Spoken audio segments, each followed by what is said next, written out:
we've seen certainly as, you get a seller that's in need, and then the seller is in a bad, predicament or whatever because they're trying to sell a house, the crawl space is all jacked up or whatever, and then all of a sudden, what do? They go to Google, right? So, yeah. And then they're going to not necessarily because of who's being recommended to them, but who's paying for ads to get on the top of the page, and so then they're clicking on that, and they're having some company come out of Northern Virginia or wherever and coming down to Southern Maryland, and now you kind of have this, you see a for sale sign in the yard, and right.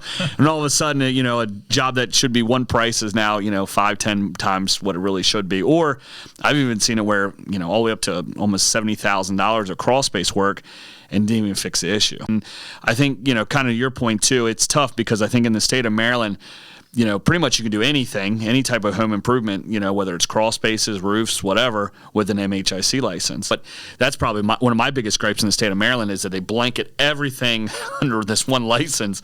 And it's scary because anybody with an MHIC license can go down and say that they're a mold remediator or a crawl space company. But hopefully Maryland will get their act together and figure that out because, somebody that's going in and doing painting quotes shouldn't also be going, oh, yeah, I can do your crawl space work too. And it's really a disservice to customers in Southern Maryland because if they only get one quote, they may think that's all that's out there for them. I've also seen quotes as high as 60, 70,000. Oh, yeah. And, especially for the older community. Sure.